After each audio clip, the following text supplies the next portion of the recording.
YP on the beat. I show love and hate love, I never got it back. Flames in my face, but they talk behind my back. Fake love coming from these fake thugs. She's getting money, but the motives why they hate us. I done show love and hate love, I never got it back.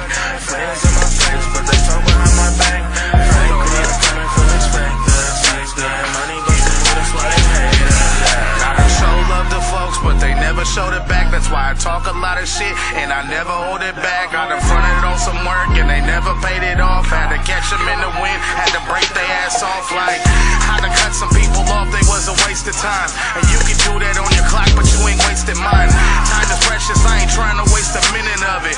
All that bullshit you want, dog, I've been above it. There's levels to this shit, and you still in beginner mode. Oh, you're hungry, wouldn't throw your ass a dinner roll. Wouldn't give your ass a drop of water in the desert. We ain't homies anymore, ties completely severed. Show love and hate love, I never got it back. Flames in my face, but they talk behind my back. Fake love coming from these fake thugs. She's getting money, but the motives why they hate us. I done show love and hate love, I never got it back. Flames in my face, but they talk behind my back. Fake love coming from these fake thugs. She's getting money, but the motives why they hate us. See, I be focused on this money, I want rubber band hunters. Tell a bitch I want the bag, you keep receipts. If you ain't notice how I'm coming, that's for show, it's for the money. Beef over bread, so I had to make the cheese. I'm taking cash, credit, debit, baby. And if you love me, we gon' keep that separate. Cause by my funds, I hate the present. Don't instigate a situation to get your ass whooped. I get love on the corners of the ab, I for show jerk. Knock the bitch down the road, yeah, that ride took. The bitch nowhere fast, that's in my book. No, I'm scheming, see just eyes identify, look. Fake friends, fake love, fake backwards. I show love and hate love, I never got it back. Flames in my face, but they talk behind my back. Fake love coming from these fake thugs. She's getting money, but the motives why they hate us. I done show love and hate love, I never got it back. Flames in my face, but they talk behind my back. Fake love coming from these fake thugs. She's getting money, but the motives why they hate us. Yeah.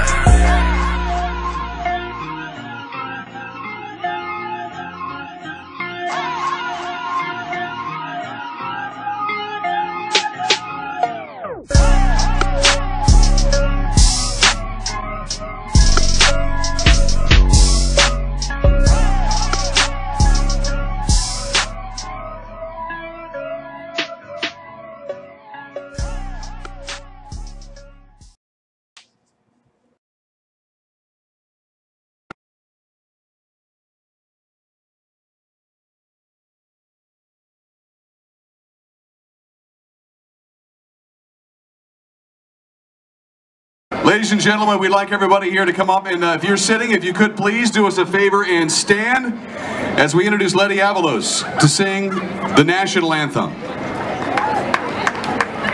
Thank you. Thank you guys! Thank you so much! Oh, say, can you see by the dawn's early light what so proudly we hailed at the twilight's last gleaming, whose broad stripes and bright stars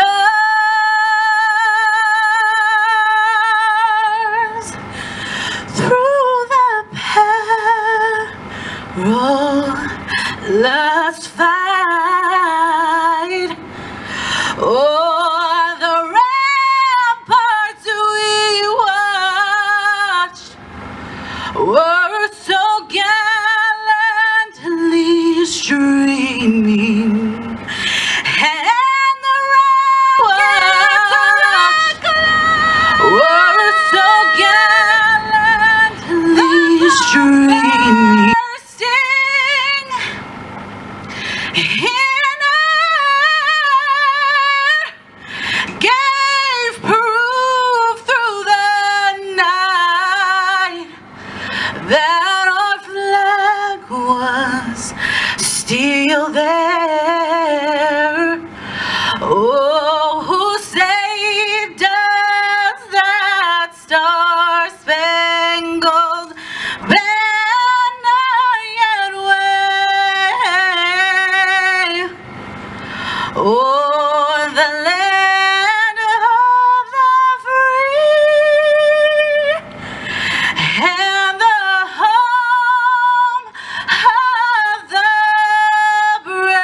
Gotta put you on the spot there, huh? Yeah, I didn't know you were putting that up there. Thanks. So it's looking glass. Got my friend here, Leticia. Hi. Don't got the accento on there. That was her singing the national anthem at was it a cancer walk or something like that? It was the Heart and Stroke Walk of San Joaquin County. Them people. Them peeps. And you know, it was funny because I like the way it was, they were kind of disrespectful. They were kind of just walking around. They were just kind of doing their own thing after a little Zumba lesson that they just had. And, Yeah. and then you kind of looked around and you just started singing. Everybody just, everybody got quiet. It happens. It got quiet. I had to pull out my phone real quick. I started recording my phone real quick to get the crowd because I was like, everybody just, seriously, just stop. Like, I didn't expect them all to get that quiet. So, appreciate you guys out of here already. Tonight, the t-shirt brought up a good subject, should we say? A good topic. But, oh, real quick, too, at the bottom of the screen, you'll see in yellow a website or whatever. That's for the Long Road Home. You can watch the first 3 episodes now, I guess, for free on Nat Geo if you don't have Nat Geo or whatever. So I'll leave that up for throughout the show, so you guys can check that out afterwards. But back to the topic. All right, go ahead and I'll let you Spill the topic, spill the beans. So we were discussing what happened to the generation of that's up and coming of the men and women who seem to take on the role of the other sex.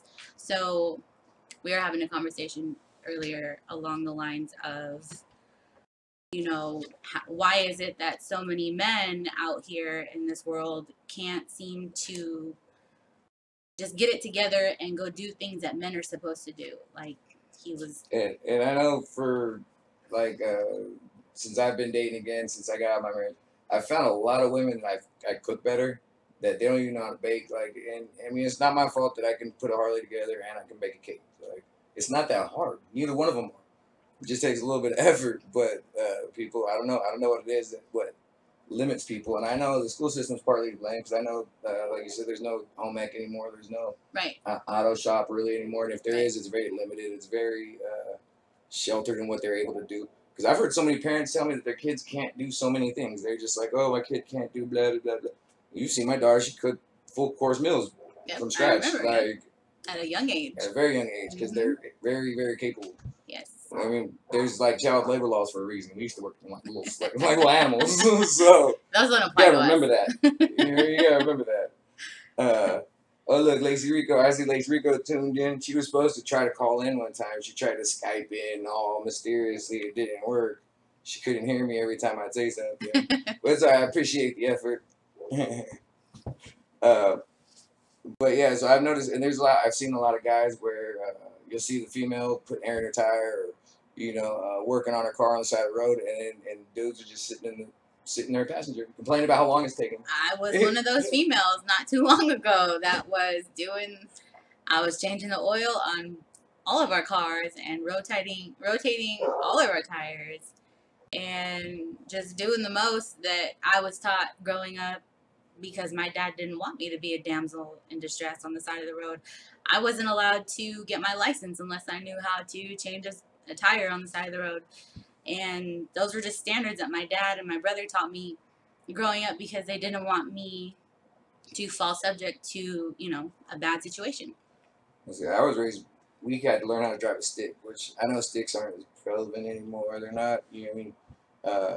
I think you have to really have a high-end car or a really old car to have a stick anymore. True. Or to be, yeah. Because it's either got to be like mine can switch over. It can switch over still. It's just a little tappy. It's not a real shifter. You don't have to use a clutch and find a gear. It's not like Dad tried to teach me that, and I showed up in flip-flops, and he was like, what the hell are you doing? That's one of the main things people tell me why they don't ride, is because they can't drive a stick. They don't know how to drive a stick. You know how lame of an excuse that is? That just means their hand-eye coordination isn't how all do you get together. the coordinate? I mean, it's timing. I mean, too many things to think about. I mean, see, that's what we're talking about, though. This lazy part of this generation that's coming up, and that is, it's kind of a disgrace, you know. I'd like to hear from somebody that can defend that side. If somebody can defend that side, I'm all ears. I would love to get you on and hear an excuse for why you can't change a tire in today's gender equality society. That's daring if you call in. I would love for anybody to call in. I think I'm about to go back to campus and start some debates just because I'm getting bored. I mean, what else were we talking about? We were talking about how I'm taking on those roles of, oh, you know, that famous, you know, Instagram quote of women are getting so used to doing the man duties that it's going to be really hard for a man to step in and show her what his value is in a relationship other than what we already know. So pick up the check. Oh. But yeah, that's what we were talking about, right? Yeah, and I mean, it's for one, it's Instagram knowledge. I mean, how can we go wrong there? When you're using the Instagram quote. Hold on, it's the IG in me. IG, yeah, you know, IG thugging like that. Well, that's the only place I saw it. But it's too many people put stuff online too that they probably don't need to. I know I've done it before and I've tried to cut back on it. But there's a lot of stuff that goes out online that just doesn't need to be there. I mean, it gets people in your business, and it's, you know, what thing that cracks me up. Talking about that is like, I'll be out in the club or whatever, and when did it become like so cool for dudes to be dancing like they do? Like they really gig and like really feeling stuff. A song comes on and it's like back in the day with chicks used to be like, oh, this is my song. They go, dudes do that. Yeah, yeah. Yeah, and they get the whole, hey. Is that like part of eating like groceries or what? Like you gotta eat. I'm telling you, the roles have been switched. I'm not. This generation that's coming up is just, it's sad. And I love it because I always just picture these dudes in their little skinny jeans sagging and stuff and screaming, oh, man, you're gonna respect me, as they like slam their mom's door and get yelled at. You know, but because they didn't do the dishes. Well, you know, those dishes get stacked up. Yeah, it happens. Man, you stay on top of it. I swear, dishes ain't that bad. Not in your mom's house. Yeah, shouldn't be. When you do them in the brig, it's a lot worse. I can change a tire, oil, jump a car, but I sure the hell can't drive a stick. What the hell ain't? I mean, you're blonde, so it's okay. You understand. Love you, Amy. She's a graphic designer too. They're not good ones to piss off because they'll do some shit on Photoshop. You've seen. Oh yeah. It's not good to piss people off that are good at Photoshop because they can really make you look. It's okay. I can't drive a stick either. Man, I drive a triple trailer backwards up somebody's ass. Tell you what. I'll haul some. Don't play. Put a boat on the back of my car. I got this. I was raised by truckers. Mom, dad, uncle, grandpa. Put a boat on the back of the car. What are you, like in Europe? Hey, they were doing that. Yeah. You'll see a little VW bug and stuff just going down the road. You haven't seen on my car? I got a hitch. It's ready. In all my 4 cylinders. I'm ready to tow anything within 600 pounds. You better get a trailer hooked up.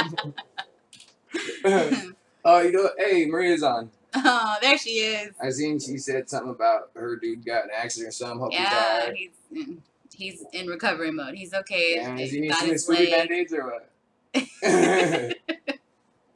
Scooby Band-Aids. Give him a gold star. He gotta give him ice chips and whatnot. He did good today. Hey, the roles reversed on that one. Yeah.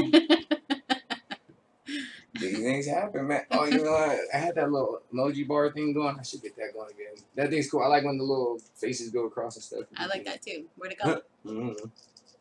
Who else is saying what? Nobody's saying nothing there. I'm probably just saying we're retarded. What about my graphics? Nothing, Amy. Nobody's talking about your graphics. We love them. Don't be starting no wars or nothing.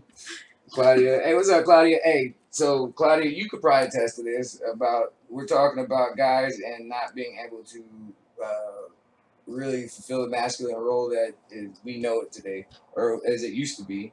And I know what it's supposed to be. I've seen Claudia. I've seen her get down where she can take care of some stuff around the house. She knows her way with a screwdriver. Like, she's a homewrecker for a reason. That's still ringing bells, huh? Oh, I give her shit all the time. I give her stuff all the time. She'll forever get that. She's the only one I know that could be sleeping in the back of a truck in a video for 2 seconds and like cause Completely problems. obliterate a relationship. Not much. I mean, just staying weird. So what's going on? Yeah, blah blah. So, like I said, we're trying to figure out what's going on with these youths today. I just didn't understand. Yeah, it's cool. And how is it so hard to change the time? Like, when did it not be okay to be a dude? Like, to be a man in the where did that sense? Like, I mean, what'd you miss? What'd you miss? Like, was it your father that didn't teach you? Like, did you not have one? Where was he? What else? Did you just not want to go outside that Sunday? Because I know my dad, he takes care of business. He's old-fashioned Mexican. I know right now, every Sunday, my stepmom gets her car washed, her oil checked, all her fluids checked. Well, you don't want to hear about your dad checking her fluids and stuff, dude. Man. Why are you going there? Because you the one talking about... I'm talking about a car. Stuff, man. I'm talking about a car. I have a very juvenile audience. You don't have no juvenile audience. What is this on? Veteran Radio Syndicate? Yeah. So, you're sensitive, man. Talk about it. But go on. No, you messed me up. I'm on a roll. Whatever. No, I'm gonna keep going though. So, but yeah, what happened? What happened to this generation of men where, you know, the women had to take on all the roles of knowing all this stuff and what to do? I mean, really, the only thing I've needed help with in the past is just due to my height limitations in my life. I needed a light fixed, and I knew who to call because I couldn't reach it even on a chair. If you guys can tell, you know, I'm about 4'11", he's about 6 feet. Hey, working on the placard. You just got a little too much pride for that placard, but pretty soon you want to walk as far because the legs are short. Just have to just tame the hair down sometimes. I'll be able to get it. The ultimate one this time.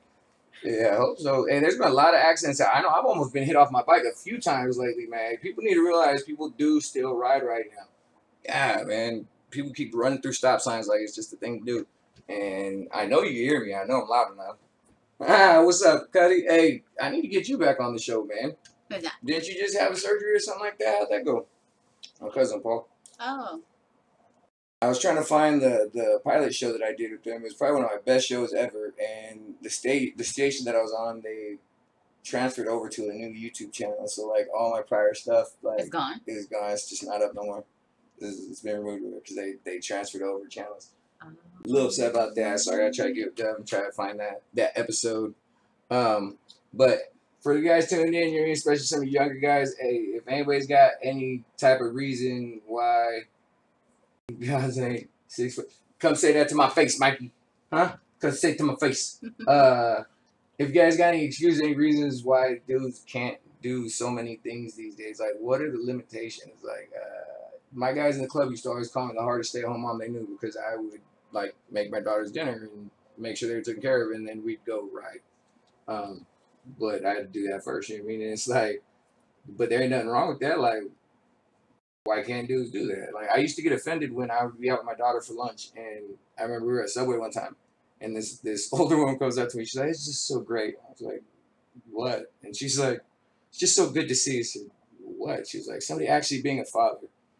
Like it was a rarity? Yeah, and I'm like, "Yeah, how you talking about, lady? We're just eating lunch." Were you in Stockton? Yeah, we're right there off Pacific, and it was offensive to me that just having lunch with my daughter at Subway was a surprise. Yeah, it was like something to applaud, or it was like something to, like, is it really that lame? Like, come on, man. Like, maybe she isn't used to seeing that. And that's sad. Some If that's the seeing status of the fathers around here, like, that's sad. It amazes me at like how easy it is to be ahead when you get back, because it's like if you got your own car or your own place or one or the other, you're already like 50% ahead. You're making it. I mean, you're doing it. You're ready for like people like Claudia. Oh, Claudia. What's up, Jason? Sorry, Snail's here. Hey, Sorry, Snail. Hey, did you guys catch, or any guys from you? You guys catch the first couple episodes of The Long Road Home? And I watched the first two. I just found out we watched the third. I'm gonna watch it, but I thought it was good. I liked it. If anybody's watched that, I'm gonna put over there what that is. So I don't gotta keep saying it. Go ahead. So Did you watch it? No, I haven't watched it yet. Yeah, look at you. You know, I don't watch TV. Whatever. I got time for that. Anybody got time for that? I'm too busy changing my oil. Hey, I told you and your dad and them. What did you think? I thought it was good. I thought they did a good job of keeping the story pretty legit. They exposed what really happened, some of the hard truths. They didn't really hold back on it. I think they depicted us well. There was quite a few times where they brought Crusader Company and they kept saying something like, to the extent that like they don't have the supplies, they're not even supposed to be here, but it's Crusader Company, they're good with it. Like they're ready to roll it, which was us. And I think they did a good job of showing like the confusion between back home getting communications before they should have, and kind of the common blackouts that we'd have to go through. It touched on some of the little things that don't really get touched on in other episodes or other shows, I guess. But it's kind of one of those things that you kind of had to be there to know, I guess. It changed shortly after we left, I guess, because then everybody started getting internet in their rooms and had cell phones and all kinds of crap, which we didn't have. I mean, it took almost a week for me to get a phone to me to find out that my daughter was born. By the time I got a phone to call her, she was already out of the hospital. She was already home? Yeah, they were already home. Like, that's how far behind we were. So it's like, it was a different time, but it was just during that invasion time. It was fun. And now there's people out there, connecting to free Wi-Fi. And there's dudes that were telling me they had, like, satellite phones, like, talking to their old ladies, like, on attacks and stuff. Like, they're getting ambushed. And they're, seriously? hey, phone rings, they're answering it in gun turret and stuff. Sorry, go. He's good. I had some fools. I served with some fools. My unit in Germany was, they were a special breed. We were a bunch of rejects that got down. Understandable. But you handled business. Always. So go through the comments. Gotta love the satellite phones with 10-second play. Dude, I remember being on a satellite phone up on the roof in Najaf, and mortar attack starts hitting, and they're like, "What is that?" Oh, so he's watching the movie too loud, and we like run inside. We just deny all the time. What is that? None. Anything going on? No, it's chill. Nothing going on here. Buildings getting rocked. Wow. A new base system. Well, you couldn't really tell them what was going on, so I mean, you just kind of just let it go. What else have you seen? Let's see. It says. What did you think? No, it says El Salvadorian smoke dudes. Yeah, hey, we had some El Salvadorians that were savage. They were there on a humanitarian mission, and they were there before us. And they were there before us, so they were there handing out stuff, I guess, when April 4th happened. And they were handing out rations or whatever, and a small unit came under attack. So the whole village, I guess, just opened up on these guys and just had at them. Well, they took their wounded to the local hospital because that's all they had. They didn't have like access to much like we did. They didn't have their own field hospitals and stuff like that.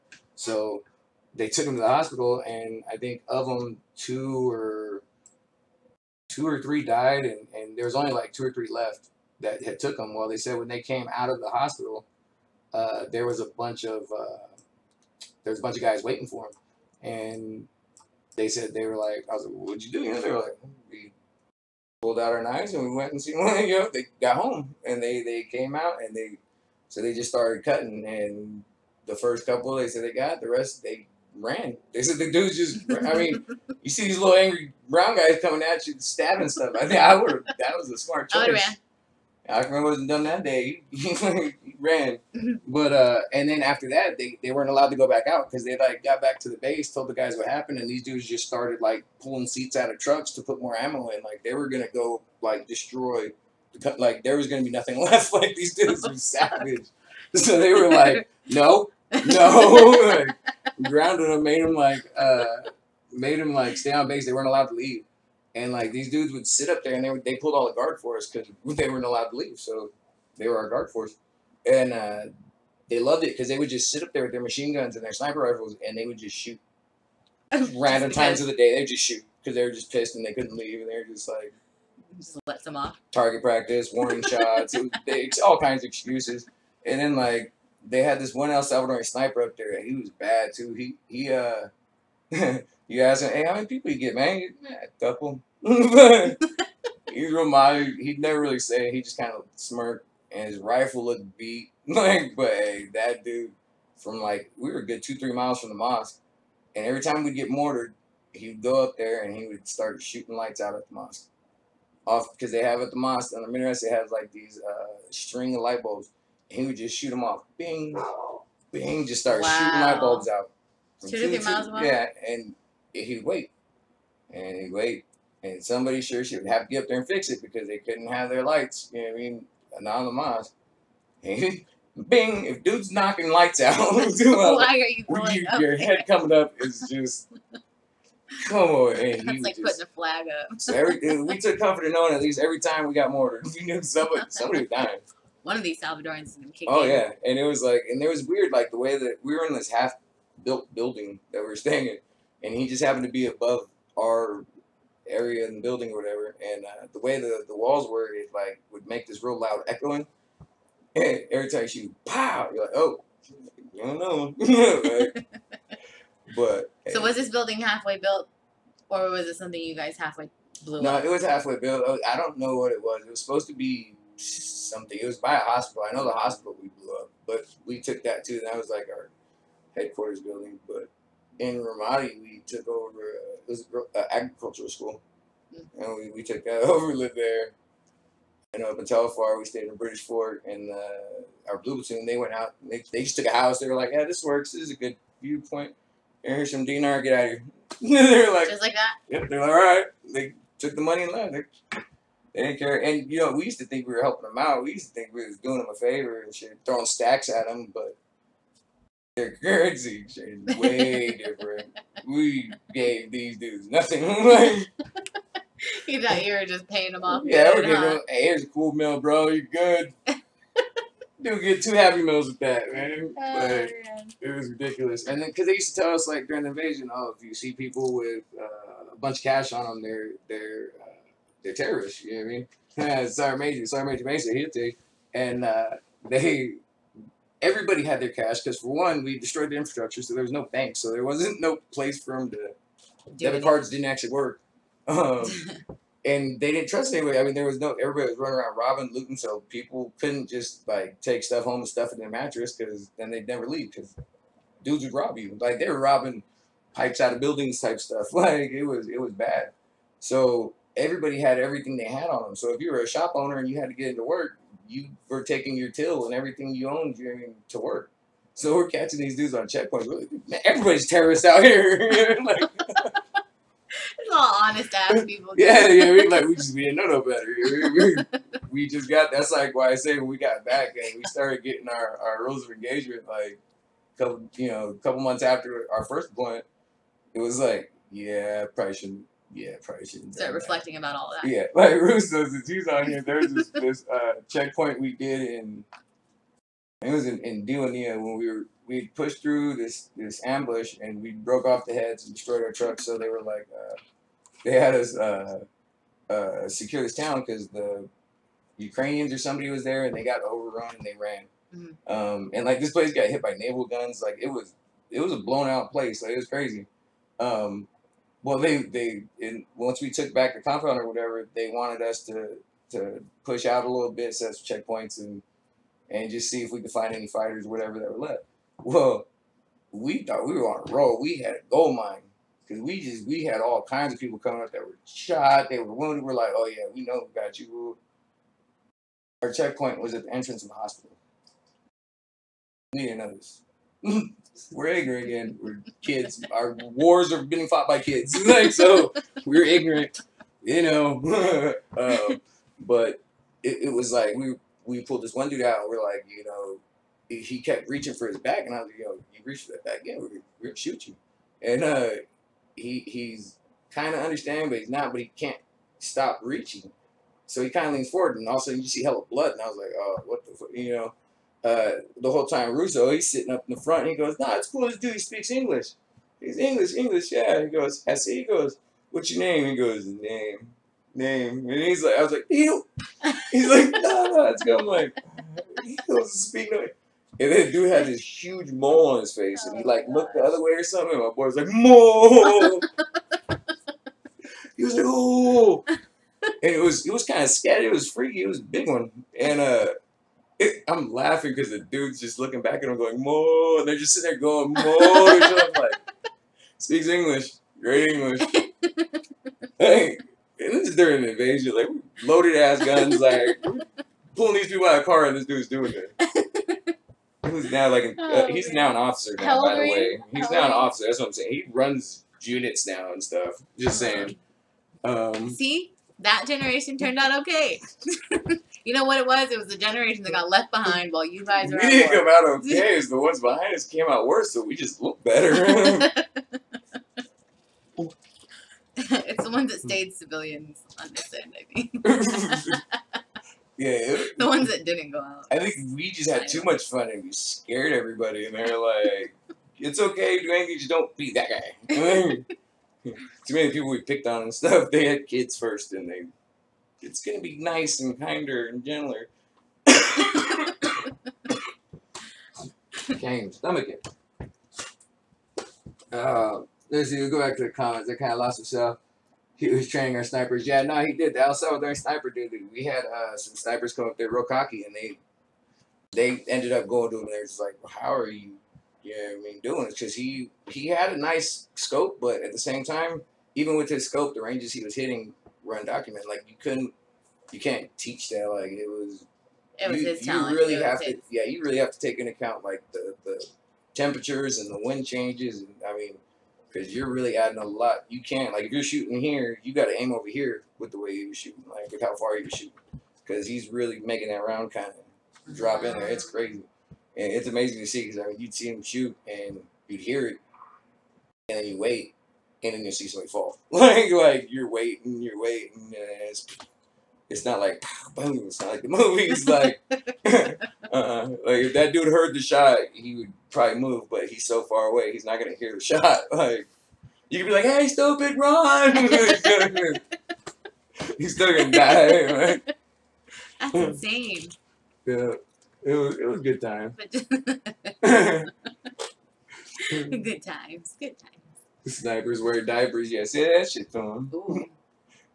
They just shit on themselves. They don't care about no diapers. Yeah, it was good times. And that's what I'm saying. Like I think they did a good job with the Long Road Home of showing kind of some of that. Some of the scenes I will say. Get graphic. They're like the War Eagle scenes. I know. I want to say it starts with a War Eagle casual collection point scene, and it's graphic. You know, it could be triggering if that type of stuff still upsets you. I know they speak on our guys a little bit. It was weird. I went to the premiere in LA, and a lot of the actual actors and stuff were there, and it was so weird to see some of my friends that I know weren't there walking around like. That shit was a trip. That'll mess you up a little bit. So I mean, seeing them on screen is one thing, but like when you see them in person, you're like, hey, you almost get mad at somebody for not recognizing you, but it's not them. Like, yeah, it's weird. So what were you saying? I remember you were telling me that you scared some of the actors. Hmm? You scared some of them. I didn't scare them. I just made them nervous, I guess. Like they were. How so? Because I didn't really, I don't know, I was being my social self and didn't speak to anybody. and I didn't know anybody there, you know. I went by myself, so I just wanted to see what it was like. I just wanted to see everything. How everything turned out. Yeah. What they put on. Didn't really care about being seen. I just wanted to see everything. So I just kind of went and stood back, and I guess I caught the attention of a few people, especially because of my interest in things. I guess I took a little more interest in random things that other people didn't. because it was cool. I mean, the Nat Geo thing, they really did it up. There was a bunch of cameras, and there's probably about 10, 15 cameras, and there was a big line of just celebrities, and they had a camera like at every light, and there was the veteran that were portrayed, and then the actor that portrayed him. Wow. And they were doing all the interviews and stuff. They had these big yellow boxes everywhere, you know, Nat Geo boxes. It was on UCLA. Yeah. Yeah, it was UCLA campus. It was a beautiful campus. I'd never seen it before. It's like right at the hills of Beverly Hills or whatever. Oh, wow. Like it's like UOP on steroids. Like it's like way nicer. I remember I was walking from the parking garage, and I had just walked down off the 5th floor of parking garage and walked all over to find that the place like where they were doing the showing or whatever was at the top of this massive hill there.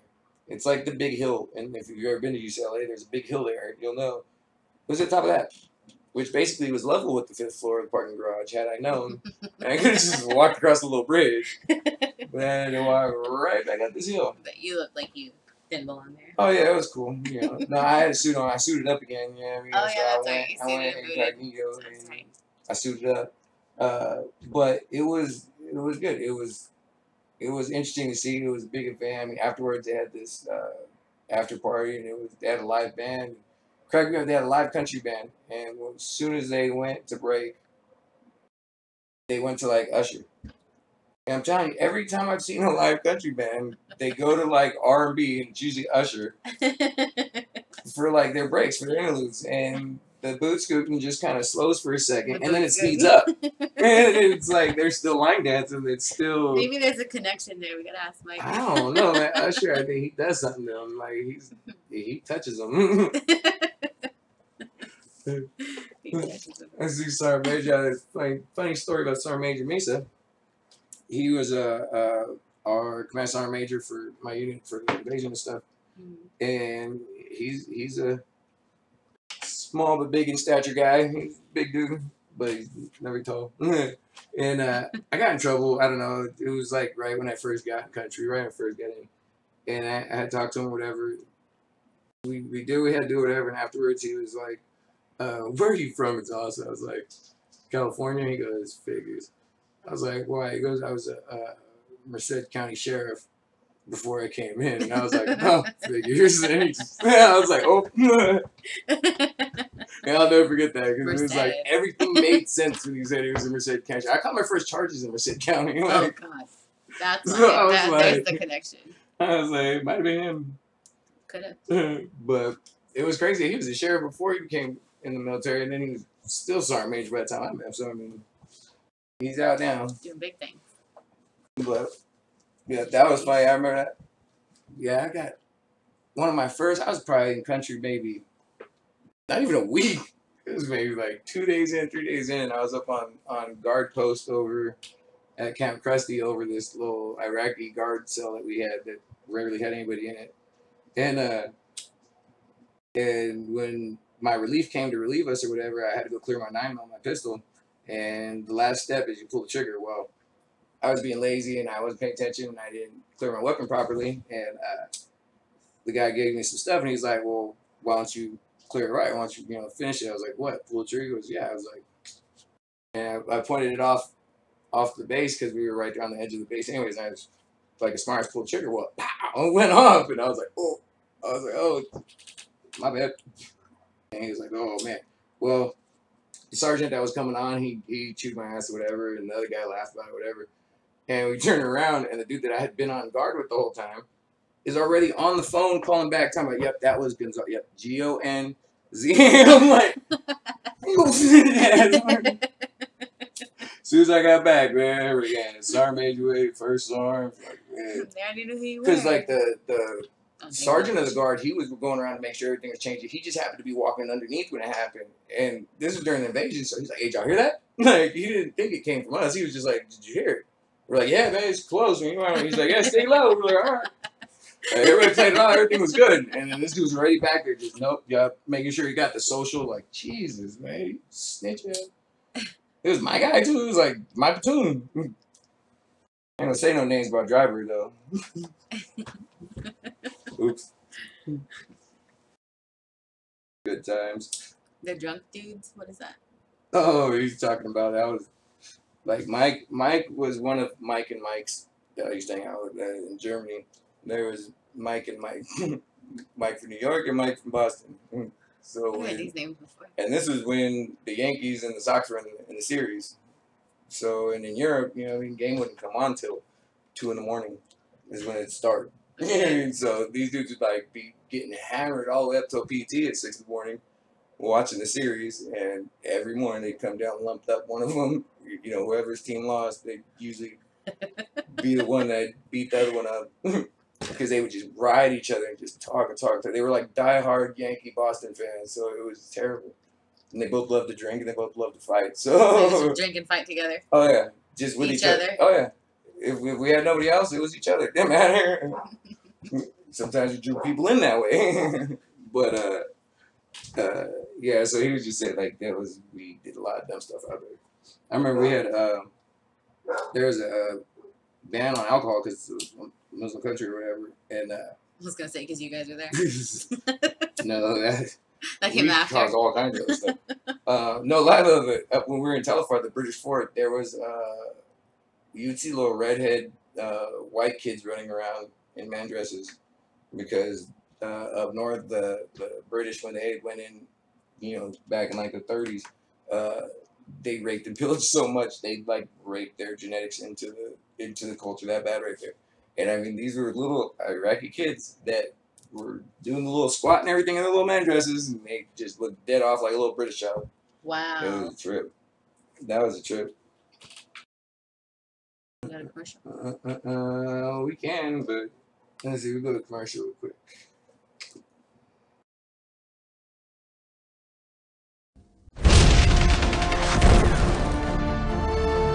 You cannot look at them recreate those characters and not think of the real soldiers and the real families.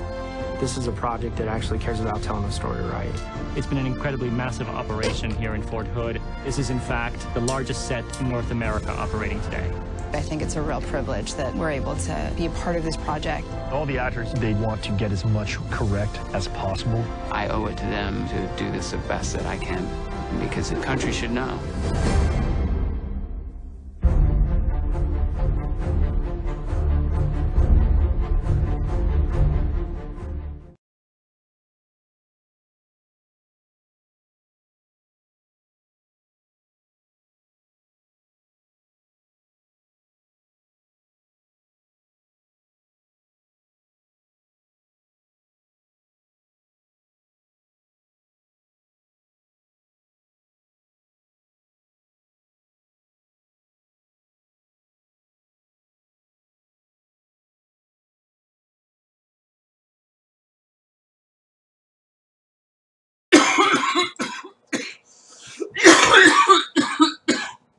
I was watching the feed, and I forgot about the delay. I forgot. Now they're gonna have to sit there and watch it. As long as you did, I got caught up watching the delay. My bad. Shout out to MJ for hooking up the graphics. She hooked that one up for me. Oh, she did that one? Yeah, she did the background right now and a couple other ones for me. That's right. That's her profession, so I dabble in it, and I got frustrated. And You I was dabble like, in it? I said, MJ, do it. I just kept telling her, she's like, whenever you're ready, tell me. Whenever you're ready, Oh, that's why she was like, what about my graphics? That's why I started animating. No, that's Amy Taylor. She does out in Florida. She does a lot of Recon 1 stuff. Oh, okay. But my friend MJ, no, she's out in Texas, and she just started her own company doing it, and she does great work. I mean, she did it quick. The one from the commercial scene, that one, she did that one real quick when I posted the picture, just messing around, and like she even goes through tanks in the background. If you look in the how do you say it? Background. See it right there. Oh, yeah, I see it. Oh, nice. Míralo. Yeah, mira. Mira. Guáchale. I'm there on the rug, man. I told my boy, I was like, hey, we ain't got no bachata going right now. I said, I'd fit right in. I'd feel it right now. I'm up there on the roof getting catcalled. Catcalled. Hey, you, Boucher. Hey, I was like, you like. I'm glad I was on the roof. I felt preyed on. You're being videotaped, I bet. People are going live with you. Those are violated. Mira, mija, look at the man. It's a rare breed. Back to the topic. Yeah, and it's sad because, you know, and it's like I used a lot of the stuff that I had impressed women over the years with. I've taught my daughter that stuff, or I've introduced her to it, should I say. Because I've had someone be impressed because I took them to lunch at Olive Garden. Ladies, that is not 5-star. It's an average lunch. But I didn't want my daughter to be impressed like that. You know, she's gonna be stuck up it. She's gonna be hard called to impress. a lot. Hey, but you know what? That's the generation that we are having to raise. Yeah. Because of the men that I just try to raise her like I there. would, not to have to rely on the other gender. Like she can cook and she. Or can the same gender, whatever your preference. I mean. My sister had a long talk with my daughter and her kids one day about marriage and not needing the other, you know, spouse for anything. You know what I mean? Like they should get their own, they should do their own, they should have their own, and you know what I mean? Like. And then you combine it. Yeah, and then you gotta worry about it. Like you guys split up, you split up, whatever. You know what I mean? Right. You guys be fine. Well, at the very end, my cousin was like, "You realize that was all good and everything, but you just told them they have to marry, you know, male, female, or whatever." She's like, "Yeah." She's like, no question about that. Like she's like, no. I was like, "Oh my god." I don't get that was the point she was trying to get across. Yeah, it wasn't that was my cousin. Yeah, my cousin's trying to be all gender equality and you know whatever, but my sister's like, "No, I don't care. It's not an option. Like it's not a choice." But I don't see the problem. I don't see why people get so bent over other people's life choices. Like if it doesn't bother you, like if it doesn't affect your life. Then why are you worried about it? Yeah. I mean, you're the ones sucking the dick, right? I mean, I can see if you like they made you. Does it make them not make the cut? Like, you guys see that? And see, I don't know. I find it hard to like when you don't need them for anything. It's kind of hard to need them for something. You know what I mean? Like at a certain point, because it's like when you cook for yourself and you do things your own way for so long, it's kind of like you get your own way, and it's like. Why bring someone else into the mix? It gets frustrating. So it's like you gotta find a balance. Like you can't go too far one way, or you're gonna start just. You're gonna start clashing. Done. Alright, just go on. It's like. Did it stop? I don't know what this is doing.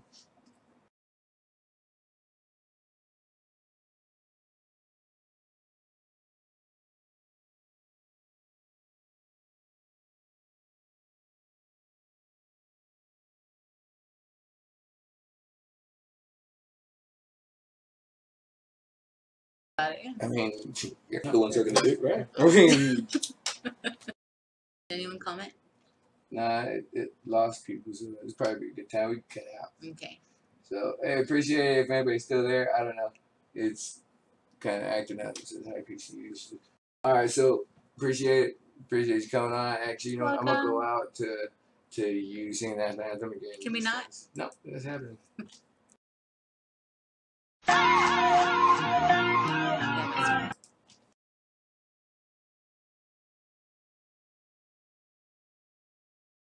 Ladies and gentlemen, we'd like everybody here to come up, and if you're sitting, if you could please do us a favor and stand as we introduce Letty Avalos to sing the national anthem.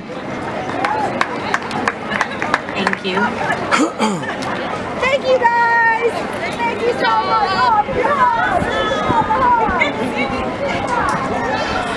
Oh, say, can you see